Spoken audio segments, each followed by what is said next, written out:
The voice note was 4 minutes long, and I was about 90 seconds in before I understood that I was not supposed to be hearing any of it. It had landed in my thread the way 100 of Reese's rambling voice notes had landed before it, so I tapped play with one earbud in, half listening, expecting a complaint about her commute. What I got instead was my best friend's voice, low and unguarded and clearly meant for someone who was not me, saying my name like it cost her something. She'd sent it to the wrong person. The wrong person was me. I'm going to tell you the rest of it, but I want to say first that I stopped the note. I'll come back to why that matters. My name is Nate Ellison, and I help people hear.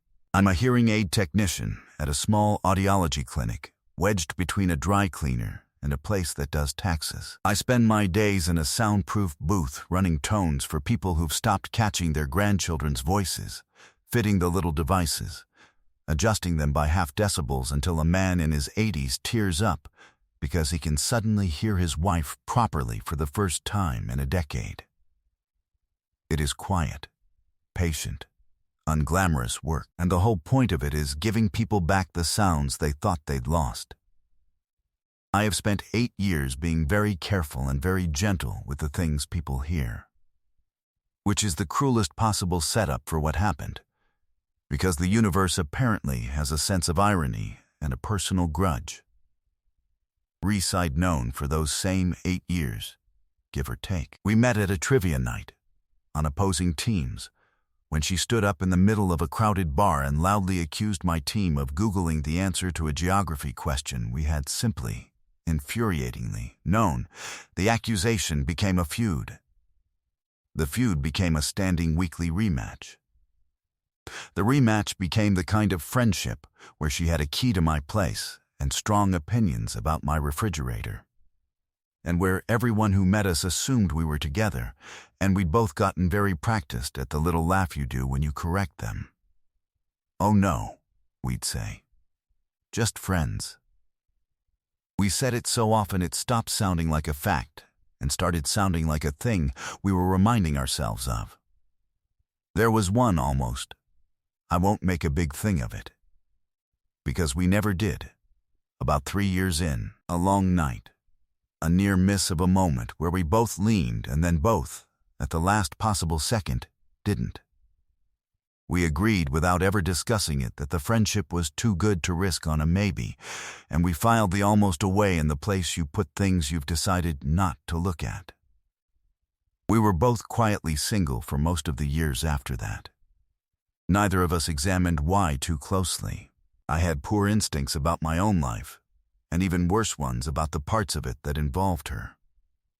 Here is the thing you have to understand about Reese. She sends voice notes, never texts when she can talk. 4-minute, stream of consciousness voice notes recorded while walking, while cooking, while clearly lying in the dark not sleeping. I had 8 years of them. So when one more arrived late on a Tuesday, I didn't even look at the screen. I just tapped it and kept doing the dishes. The first 30 seconds were normal, tired, a little slurry, the sound of her own dark bedroom around her. Then she said, "Okay, I'm only saying this to you because I literally cannot say it to anyone with a face," and I kept washing a pan, because that's a normal way for her to start. Then she said, "I think I have to tell Nate. Or I have to stop. I genuinely cannot keep doing both." I put the pan down. I've been in love with him for, God, since the trivia thing, basically. I just got really good at calling it something else. Her voice did a thing I'd never heard it do, not in 8 years and 1,000 voice notes. And I'm so tired. I'm tired of doing the little laugh when people ask. I'm tired of comparing every single person I date to a man who waters his clients' grandkids back into their lives and doesn't think it's a big deal.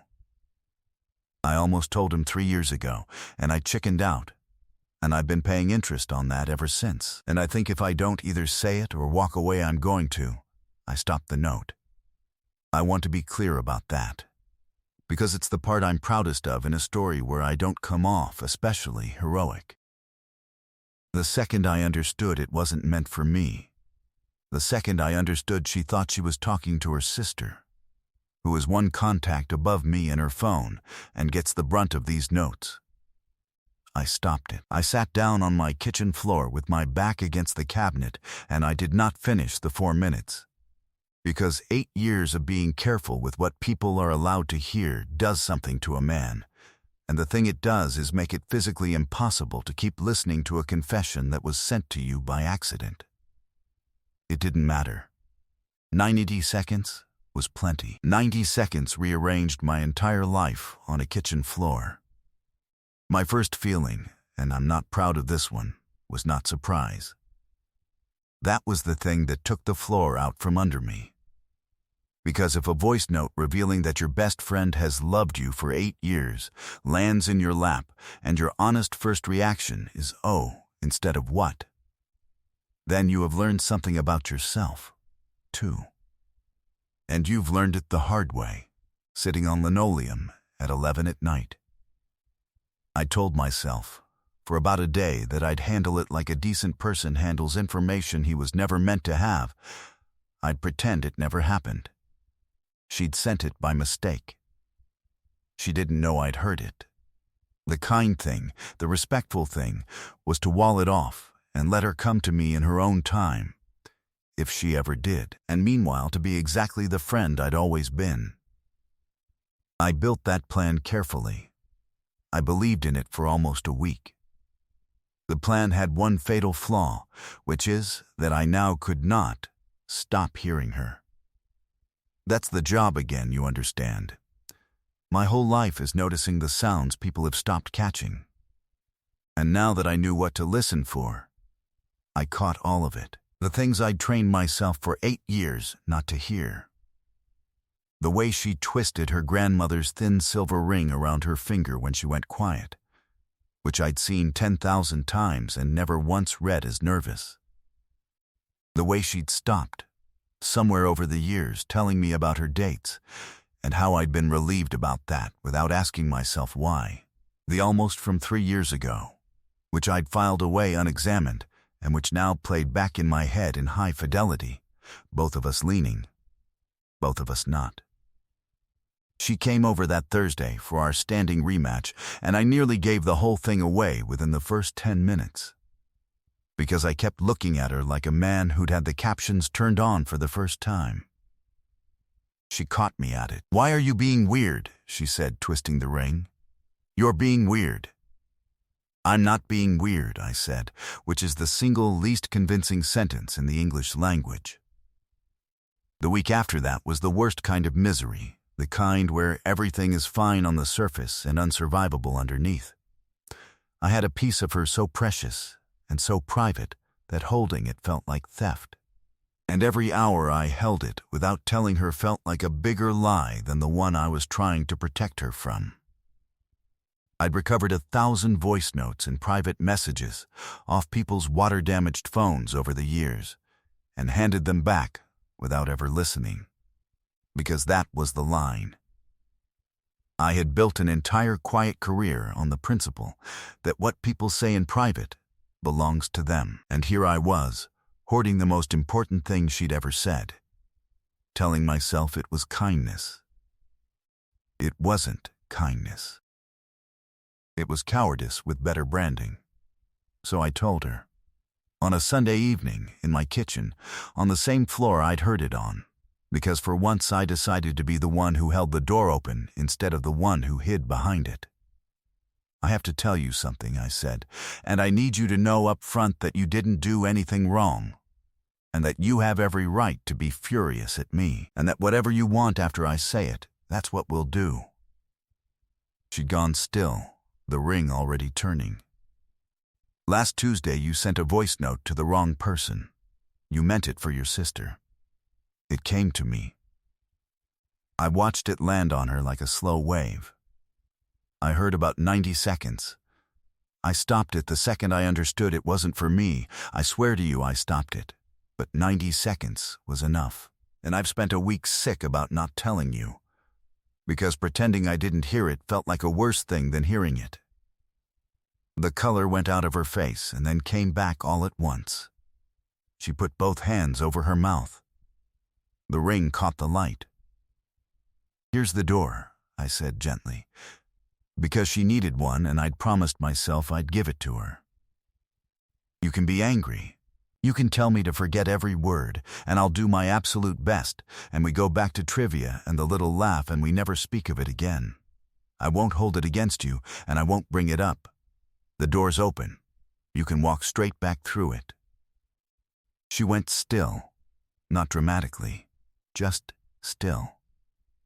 Then she said the first true thing, out loud, on purpose this time, to my actual face, and she said it too fast. So fast that I knew she'd decided to stop paying interest on a debt 3 years overdue. "I don't want the door," she said. "I've been standing in front of that door since a trivia night 8 years ago. And the one time I finally said the true thing out loud, I sent it to the wrong person. And you know what?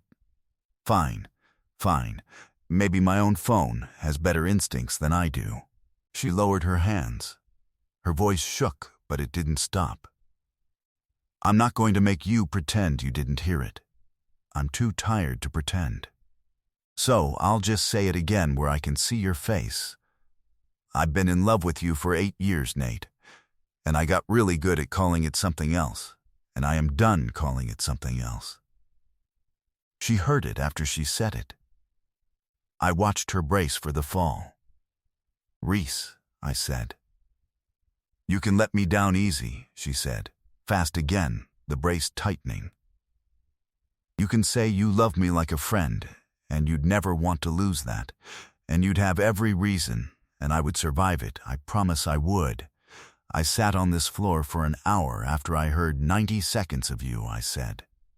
And the very first thing I felt wasn't surprise. It was relief, like a sound I'd been straining to hear for years finally came through clean. My own voice did something I hadn't planned. I spent all day giving people back the things they stopped being able to hear. I think I've been deaf to the loudest thing in my own life for 3 years, on purpose, because I was scared of exactly this conversation. So no. I'm not letting you down. I'm catching up. She made a sound that was half a laugh and half 8 years of held breath. And then I crossed the kitchen and took her hand and stilled the ring she was turning, gently. Because the first time I touched Reese, meaning it, I wanted it to be a thing I chose, and not a thing an accident pushed us into, and she turned her hand over so our palms met, and the apartment was completely quiet. No voice note, no trivia, no little laugh, just the two of us, and the enormous easy silence of a thing that had finally been said out loud by the person it belonged to. "For the record," she said into my shoulder a minute later, voice recovering its usual edge, "I'm keeping that voice note. It's the only good decision my phone has ever made. It sent your confession to a man whose literal job is hearing things," I said. "I'm not sure that counts as a decision. I think your phone just has a sense of humor." "It has better aim than I do," she said. And that was the truest thing either of us said all night. We did not, it turns out, go back to the little laugh. 3 months later, when people at trivia asked, and they asked, smug. Having called it for years, we stopped correcting them, and the satisfaction those people took in being right was frankly unbearable, and we let them have it. A year after that, Reese had mostly moved into the apartment, and I learned that she narrates her entire inner life out loud, whether or not anyone has agreed to listen. And that under all those 4-minute voice notes, she overthinks the quiet exactly as badly as I do, so we'd catch each other doing it and have to laugh. She still sends me voice notes from the next room. I still listen to every one. The difference is that now I never have to wonder whether one of them was meant for me. Years later, when people ask how we got together, and they ask, because my best friend confessed to me by accident, and I had to confess that I'd heard it as a story with a lot of moving parts. Reese tells it her way, and I tell it mine. She says her phone outed her after 8 years of cowardice, and she's never been so grateful for a technical error in her life. I say I heard 90 seconds I wasn't supposed to hear, stopped the note, and spent a week learning that the kindest thing isn't always the quiet thing. That sometimes you have to tell the person you heard them, and then give them the room to say it again on purpose. We're both right. That's the thing nobody tells you about how two people find each other. Sometimes the truth is too big to say to a face, so you say it to the dark, to a sister, to a 4-minute voice note you think is going somewhere safe. And sometimes it goes exactly where it most needed to land. And the only thing left to decide is whether you're brave enough to admit you heard it. Some things you're not supposed to hear. And some things you spent years making yourself deaf to, and the accident is just life turning the volume back up. Nothing important had appeared overnight. It had simply, finally, been said out loud to the right person, even if it took the wrong thread to get there. So before you go, I want to know 2 things.